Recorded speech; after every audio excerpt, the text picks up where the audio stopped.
এই সর্বাণী, তোর বর শুনেছি কবি মানুষ, ভালো গান গায়, একটা গান শোনাতে বল। হ্যাঁ, গাইতে হবে। ডুব দে রে মন কালী বলে। বাসর রাতেও মা কালীর গান, তাই এই জামাই সংসার করবে তো?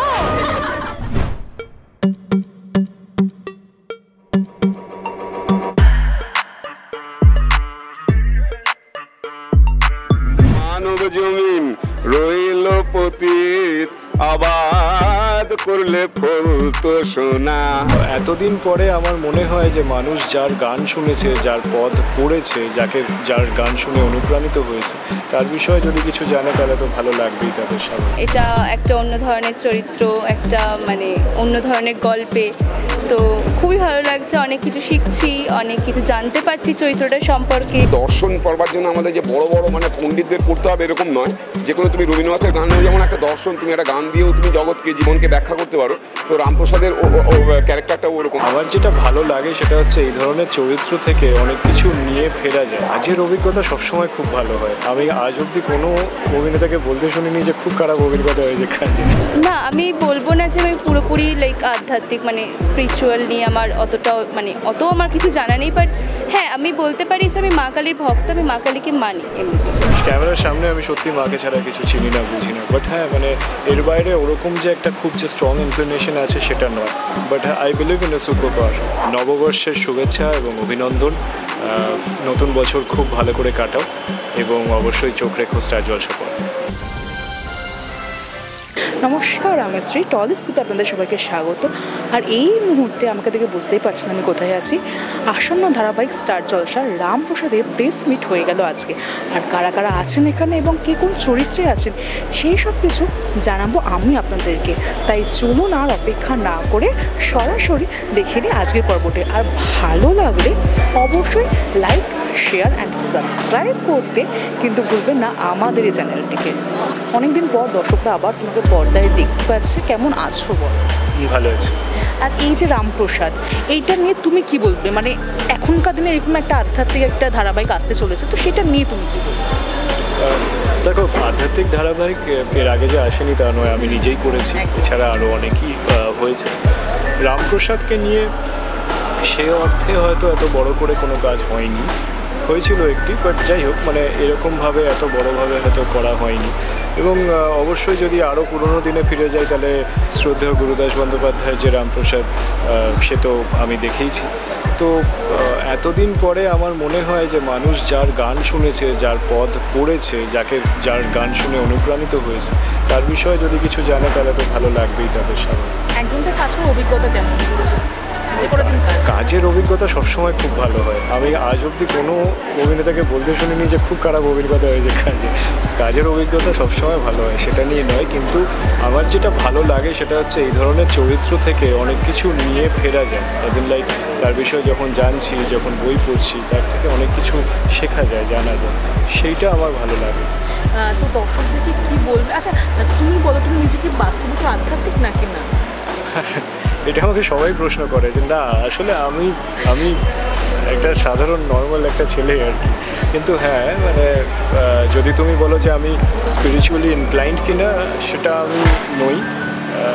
হ্যাঁ, যেটা হয়তো তুমি ক্যামেরার সামনে যেটা দেখছো, ক্যামেরার সামনে আমি সত্যি মাকে ছাড়া কিছু চিনি না, বুঝি না, বাট হ্যাঁ এর বাইরে ওরকম যে একটা খুব যে স্ট্রং ইনক্লিনেশন আছে সেটা নয়, but I believe in a super power.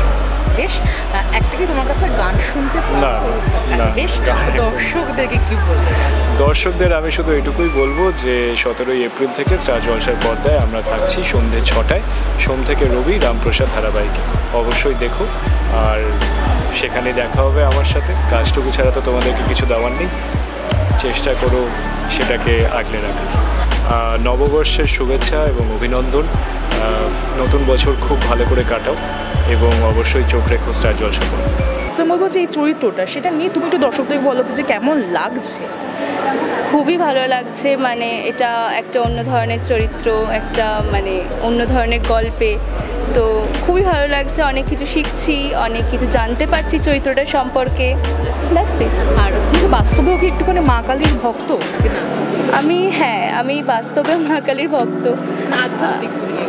না, আমি বলবো না যে আমি পুরোপুরি লাইক আধ্যাত্মিক মানে স্পিরিচুয়াল নিয়ে আমার অতটাও মানে অত আমার কিছু জানা নেই, বাট হ্যাঁ আমি বলতে পারি যে আমি মা কালীর ভক্ত, আমি মা কালীকে মানি এমনিতে। আর কাজ করার অভিজ্ঞতা কেমন? ভালো হচ্ছে, মানে একটা অন্য ধরনের এক্সপিরিয়েন্স, সবার কাছ থেকে অনেক কিছু শিখছে, অনেক কিছু জানছি, যেটা সবসময়তেই বলে এসেছি। আর এছাড়া নিজেকে নতুনভাবে অন্যরকমভাবে এই চরিত্রটা করার জন্য যে প্রিপারেশন, সেটা মানে আস্তে আস্তে নিচ্ছি আমি। বেশ, দর্শকদেরকে এটাই বলবো, আপনারা সবাই প্রথমেই বলি আপনারা সবাই ভালো থাকুন, সুস্থ থাকুন, আর প্লিজ আপনারা সবাই রামপ্রসাদ দেখুন 17 এপ্রিল থেকে, সোম থেকে রবি সন্ধ্যে 6টায় শুধুমাত্র স্টার জলসায়। প্রথমে বলবো যে এখনকার দিনে এরকম একটা আধ্যাত্মিক একটা ধারাবাহিক আসছে, সেটা নিয়ে কি বলবে আর তোমার চরিত্রটা তার সাথে? দেখুন, আমাদের বিভিন্ন চ্যানেলের বিভিন্ন সিরিয়াল হয়ে থাকে, বিভিন্ন ধারাবাহিক হয়ে থাকে, কিন্তু স্টার জলসা এমন একটি চ্যানেল, সেই চ্যানেলে বিভিন্ন আঙ্গিকের বিভিন্ন সময়ের বিভিন্ন কাহিনী তারা তুলে ধরেন দর্শকদের সামনে।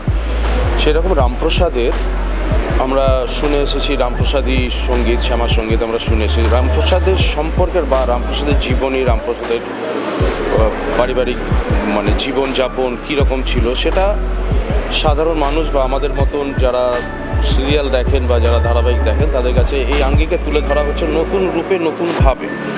সেটা আমার মনে হয় যে আগামী দিনে এই আমাদের 17 তারিখ সন্ধ্যে 6টা থেকে এই সিরিয়ালটি টেলিকাস্ট হতে চলেছে বা এই ধারাবাহিকটি টেলিকাস্ট হতে চলেছে। আমাদের দর্শকদের আশা করি খুবই ভালো লাগবে, কারণ এটা অন্য আঙ্গিকে তৈরি, অন্য ধরনের একজন মানে যে সাধক, যে আমাদের মা কালীর ভক্ত, সে কীভাবে এই বিষয়ে এগোলো বা কীভাবে তার সাংসারিক জীবন থেকে বেরিয়ে এসে সেই জায়গায় পৌঁছলো, সেটাই সাধারণ দর্শকের কাছে তুলে ধরা হবে।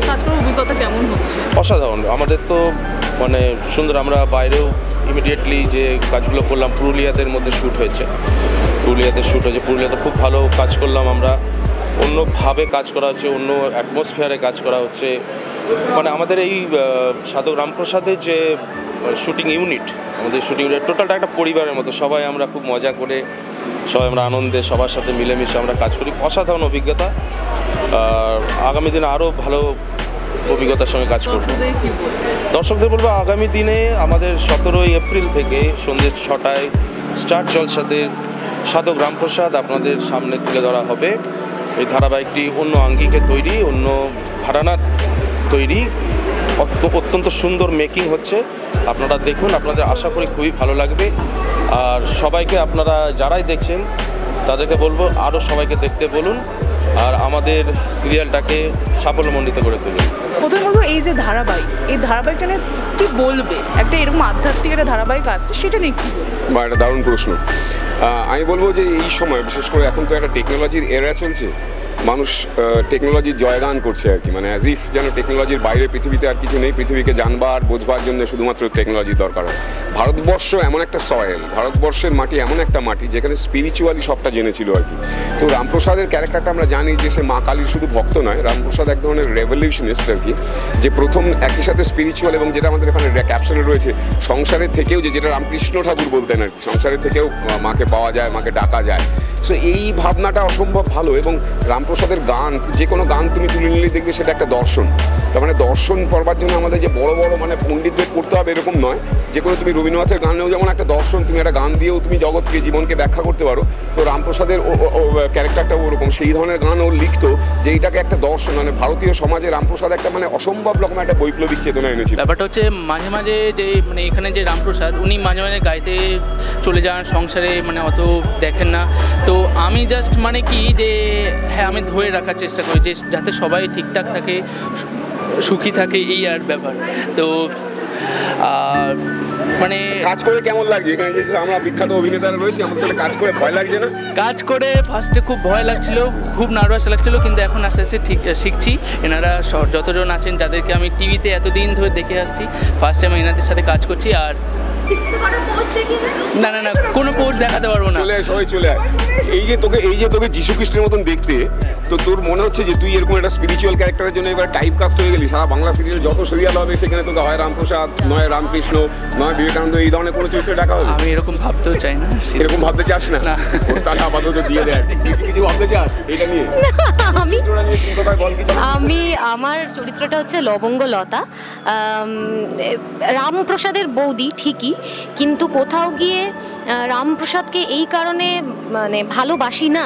তার কারণটা হচ্ছে রামপ্রসাদ ভীষণ ভাবুক, ও কোনো রকম কোনো কাজকর্ম কিছু করে না। আমার যে বর চন্দ্রনিবোধা যেটা প্লে করছে নিধিরাম সারাদিন রাত খেটে খেটে বেড়ায়, বাড়িতে আর্ন করে, আর্নিং মেম্বার হচ্ছে নিধিরাম।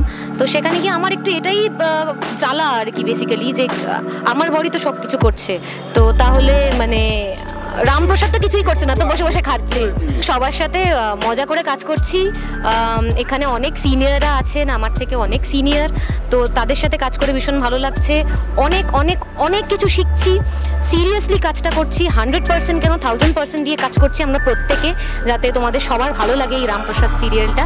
তো অবশ্যই দেখো, আমার নাম যেরকম লবঙ্গ, আমার চরিত্রটাও সেরকম ঝাঁঝালো, তো আশা করছি ভালো লাগবে।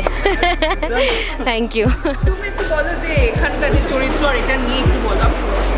নিয়ে মানে হচ্ছে বিষয়টা কিছু না, ও যেমন লবঙ্গ, আমি তার ঠিক উল্টো, হয়তো মিষ্টি বা সন্দেশ এরকম টাইপের একটা জিনিস। তৎকালীন সমাজে রামপ্রসাদের সমাজের কন্যা দায়গ্রস্ত একজন পিতা। মানে এখানে রামপ্রসাদের যে ওয়াইফ করছে সুস্মিরি, ওর বাবা আমি, যথারীতি একটা পরিবেশ তৈরি তো হবেই। টেলিকাস্টের সময় আপনারা সকলেই দেখতে পাবেন, কন্যাকে অন্য বাড়িতে পাঠিয়ে দিতে হচ্ছে, বিয়ে দিতে হবে। কিন্তু শুধু তো বিয়ে দিলেই চলবে না, ভালোবাসা তো চলে যাবে না। এবং বিয়ে দিতে গিয়ে তার কত সমস্যা, কত জ্বালা, কত ঝামেলা, সেগুলো তো কিছু বলা যাবে না। সেগুলো হলে আপনাদেরকে দেখতে হবে। প্রত্যেক দিন স্টার জলসায় সন্ধ্যে 6টায় রামপ্রসাদ। শুধু প্রত্যেকদিন সন্ধ্যেবেলায় এমন মানব জমিন রইল পতিত, আবাদ করলে ফলতো সোনা। এমন মানব জমিন রইল পতিত, সব মানব জমিন রইল পতিত, আবাদ করলে ফলতো সোনা। এর থেকে বড় দর্শন পৃথিবীতে খুব কম আছে। আচ্ছা, তোর চরিত্রটা নিয়ে কি দুশ্চরিত্র না সৎ চরিত্র? আমি খুব সৎ চরিত্রের মানুষ। আমি হলাম গায়ত্রী চরিত্র অভিনয় করছি, আমি সোমাশ্রী নস্কর। গায়ত্রী চরিত্রটা খুবই মিষ্টি, বাড়ির বৌমা বলতে সর্বাণীর বৌদি, আর এটা হলো আমার শাশুড়ি মা, সর্বাণীর মা। বাকিটা উনি ওনার সম্বন্ধে নিজেই বলুক। কি বলবো বলো, তুমি বলে দাও। এরকম একজন অল্প বয়সী বৌমা, তখনকার দিনে কি এরকম অল্প বয়সে বিয়ে দেওয়া? হ্যাঁ, আমাকে দেখে বুঝতে পারছো না, বলে তাহলে বোঝো কত বড় ছেলে, বৌমা, মেয়ে, বুঝতে পারছো তো। আমার নাম তনুশ্রী রায়, আমি এখানে সর্বাণীর মায়ের চরিত্রটা করছি, অনুপমা। যেমন হয় ঘরোয়া চরিত্র, ঠিক তেমনই ঘরোয়া চরিত্র, আলাদা করে কিছু বলার নেই। দেখার জন্য চোখ রাখতে হবে স্টার জলসায় সন্ধ্যে 6টার সময়, 17 এপ্রিল থেকে। সত্যি বলতে যে সুর সবাই গিয়ে এসেছে, যেটা চলছে, তো এমন তো কোনো মানে নেই। আমরা তো মানে রামপ্রসাদী পদ হয়তো আমরা পড়েছি, কিন্তু তার গলায় গান তো আমরা শুনি। আজকে যদি কেউ মনে করে থাকে যে এটা আমি অন্যভাবে গাইব, তো সেটা তো তার পূর্ণ স্বাধীনতা আছে, তাই তো কিছু বলার নেই। আমার অভিজ্ঞতার দিক থেকে আমি যতদূর জানি, রামপ্রসাদের সর্বাণী মানে রামপ্রসাদের জীবনে সর্বাণী ভূমিকা আছে, কিন্তু সেটা আই থিঙ্ক সামহাও কোথাও সেইভাবে এক্সপোজড করা হয়নি। তো আমি সেই কারণে রিসার্চ বলতে, আমি যদি বলেই থাকো তাহলে সেটা রামপ্রসাদই আলটিমেটলি রিসার্চ। তো সেটা নিয়ে অ্যাকচুয়ালি রিসার্চ করাটা মানে ওটা নিয়ে অ্যাকচুয়ালি আছে, কিন্তু সর্বাণীকে আলাদা করে রিসার্চ করা নিয়ে মানে আমার মনে হয় না কিছু আছে বলে সেরকম কোনো ভূমিকা। তাই যদি আমি রিসার্চ করতেও চাই সর্বাণীকে নিয়ে, সেভাবে কিছু পাবো না আমি। তাই এই সিরিয়ালটা করতে করতে আমি অনেক কিছু শিখছি। মানে মেইন রিসার্চ পয়েন্টটা হলো এই সিরিয়ালটা করতে করতে আমি সর্বাণীকে নিয়ে, সর্বাণীর চরিত্রটি নিয়ে, সর্বাণীর বিষয়ে আমি অনেক কিছু শিখছি, অনেক কিছু জানছি। চ্যালেঞ্জ বলতে no, I don't take it as challenge. মানে হ্যাঁ, আমি আমার নিজের চরিত্রটাকে চ্যালেঞ্জ হিসেবে নিই, বাট সভ্যসাচীদের সাথে কাজ করতে আমি চ্যালেঞ্জ হিসেবে নিই না। বাট আমি নিজের বেস্টটা দেওয়ার চেষ্টা করছি রোজ দিন, প্রত্যেকটা সময় নিজের ক্যারেক্টারটা নিয়ে ভাবছি, নিজের মানে একদম পুরোপুরি বেস্টটা দেওয়ার চেষ্টা করি যাতে আরও ভালো করে আমি এগিয়ে যেতে পারি। আমি একটাই কথা বলবো, আপনারা সবাই ভালো থাকুন, সুস্থ থাকুন, আর অবশ্যই প্লিজ আপনারা সবাই একটু রামপ্রসাদ মানে অবশ্যই দেখবেন। হচ্ছে 17 তারিখ থেকে সোম থেকে রবি সন্ধ্যে 6টায় শুধুমাত্র স্টার জলসা। কেমন লাগলো এই পর্বটি অবশ্যই জানাতে ভুলবেন না। কোথায় থেকে দেখছেন সেটাও আমাদের জানাবেন, তাহলে আমরা বুঝতে পারবো কত দূর আমরা পৌঁছতে পারলাম। দর্শকদের কাছে আমাদের বিনীত অনুরোধ, আমাদের চ্যানেলটি সাবস্ক্রাইব করুন এবং পাশে থাকা বেল আইকনটি প্রেস করে অল নোটিফিকেশন অন করে রাখুন। আমাদের ফেসবুক এবং ইনস্টাগ্রামে ফলো করে রাখুন, যাতে আপনাদের কাছেই সবার আগে আমরা পৌঁছে যেতে পারি খুব দ্রুত। পর্বটি আপনাদের ভালো লেগে থাকলে লাইক, কমেন্ট এবং শেয়ার করতে ভুলবেন না, তবেই আমাদের প্রচেষ্টা সার্থক হবে।